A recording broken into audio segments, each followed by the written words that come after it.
Olá, tudo bem? Você aí, já teve necessidade de ir ao Poder Judiciário porque teve algum problema com alguma empresa ou mesmo com o próprio Estado?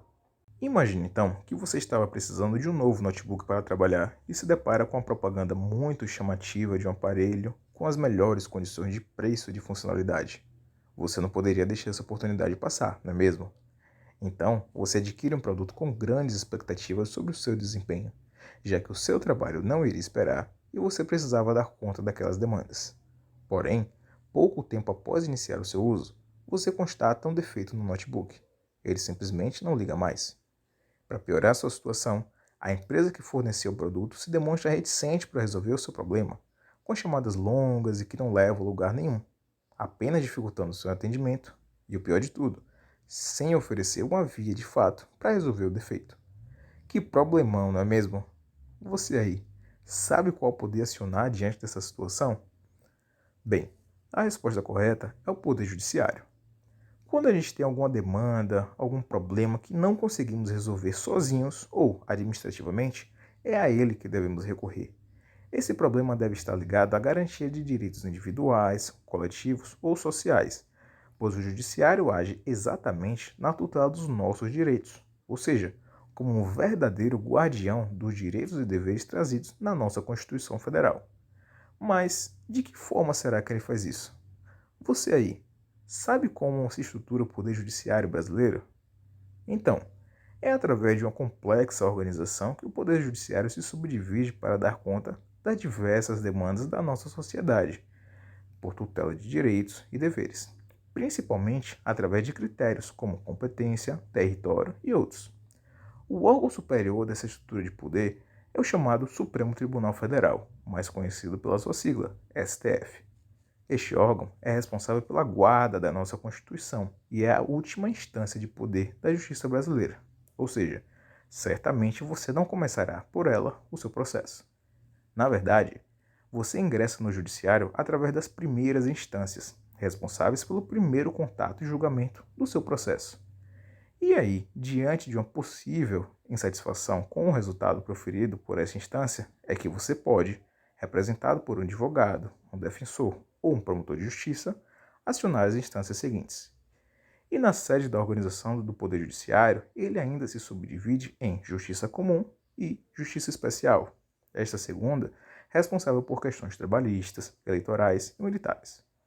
No nosso caso apresentado com o notebook, a justiça comum seria mais adequada para a propositura da ação, pois és lá quem tem competência para julgar as questões mais comuns do nosso dia a dia, sendo responsável pela maioria dos processos da atualidade, aqueles que serão julgados por juízes de direito, representantes do primeiro grau da justiça comum, presentes no fórum responsável pela sua cidade.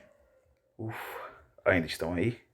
Então, o Poder Judiciário pode ter uma organização muito complexa, mas ele é assim justamente para buscar atender com mais eficiência as demandas a ele impugnadas. E diante dessa breve viagem pelas estruturas desse poder, podemos afirmar que ele tem uma grande importância em nossas vidas, correto? Mas será que todos os cidadãos brasileiros conseguem acessá-lo? Será que conseguem usufruir de tudo que ele tem a oferecer? E ainda, será que a prestação de serviço do Poder Judiciário é eficiente e realmente atende nossas necessidades?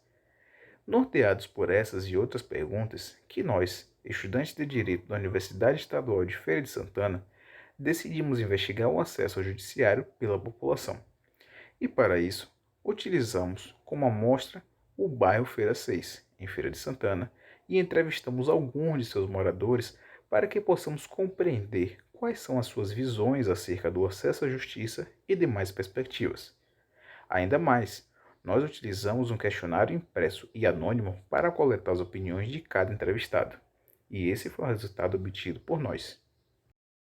Aproximadamente 54,8% dos nossos entrevistados afirmaram saber como acionar a justiça, ao passo que 45,2% disseram não saber como acionar a justiça, um número expressivo e igualmente preocupante.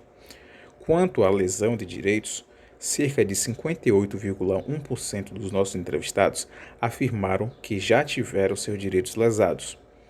Cerca de 22,6% não sabiam responder e 19,4% disseram não ter seus direitos lesados. No grupo que tiveram seus direitos lesados, buscamos investigar se os entrevistados tiveram apoio da justiça e nos deparamos com 77,7% dos entrevistados dizendo que não tiveram apoio da justiça, um número expressivo e igualmente chocante. E para investigar o nível de informação da população acerca do acesso à justiça, cerca de 84% dos nossos entrevistados reconheceram o PROCON, 71% reconheceram os advogados, 65% reconheceram a Defensoria Pública, cerca de 62% as delegacias de polícia, 65% o Fórum, cerca de 52% o Ministério Público, 30% os juizados especiais, apenas 7% reconheceram os núcleos de prática jurídica das universidades. Acerca do nível de confiança na justiça por parte dos nossos entrevistados, cerca de 52% ficaram entre confio mais ou menos na justiça e não, a justiça falha muito. Aproximadamente 42% responderam que confiam, mas nem sempre o resultado esperado. E por fim, 3% dos entrevistados confiam e acreditam que a justiça funciona muito bem, enquanto outros 3% não confiam e acreditam que a justiça não funciona. Sobre a igualdade de tratamento pela justiça, cerca de 94% dos nossos entrevistados acreditam que a justiça não é igual para todos, um número expressivo e que revela uma percepção acentuada da população sobre um tratamento desigual dentro do sistema de justiça. Apenas 6% acreditam no tratamento isonômico por parte da justiça. Cerca de 16% dos nossos entrevistados sugeriram estratégias para melhorar o acesso à justiça em sua realidade. Entre as respostas, podemos destacar a divulgação mais ampla dos meios de acesso à justiça, locais em uma linguagem mais acessíveis e menos elitizados, acesso mais rápido e menos restrito, melhor acesso aos menos favorecidos, igualdade entre as classes sociais, diminuição da morosidade e da burocracia, descentralização do Estado e enrijecimento das leis já existentes, bem como uma maior fiscalização das leis e criação de novas leis. Aproximadamente 84% dos nossos entrevistados não souberam responder como o acesso à justiça pode ser melhorado, e realmente não é uma resposta fácil, tampouco única. Consiste em um verdadeiro desafio a ser contornado, no qual a sociedade e instituições de justiça devem buscar maneiras de facilitar esse acesso. Nesse diapasão, é necessário ressaltar que a nossa própria Constituição de 1988 garante, em seu artigo 5º, inciso 35, o direito de acesso à justiça por todos os cidadãos. Porém, na prática, podemos constatar que esse direito não se concretiza como pleno. Pautada na necessidade de se abordar questões qualitativas, históricas, institucionais, políticas econômicas e culturais da sociedade brasileira, sobretudo no que tange às questões do direito, o Conselho Nacional de Justiça publicou, no ano de 2021, um relatório de extrema importância intitulado Índice de Acesso à Justiça. A construção desse índice se iniciou pela etapa de elencar os principais indicadores e variáveis relacionados ao acesso à justiça, valendo-se de componentes como cidadania, população e judiciário, para, posteriormente, aplicar os conhecimentos estatísticos e, assim, tentar explicar os déficits apresentados no que tange à falta de acesso à justiça. Logo, foram observados a vulnerabilidade, o acesso aos serviços públicos, perfil, dinâmica demográfica, padrão de resolução de conflitos, bem como a inovação tecnológica. O índice concluiu que, de fato, devido à alta demanda do Poder Judiciário, ele não consegue dar vazão aos processos que chegam diariamente, ocasionando um verdadeiro congestionamento. Essa morosidade é desestimulante e revela uma ineficiência por parte do Poder Judiciário para lidar com a demanda. Nesse sentido, o índice constata que o tempo médio para o proferimento de uma sentença, em geral, encontra-se muito acima do esperado. Além disso, questões como desigualdade social e falta de acesso à informação constituem verdadeiros empecilhos para materializar o ideal no que tange o acesso à justiça.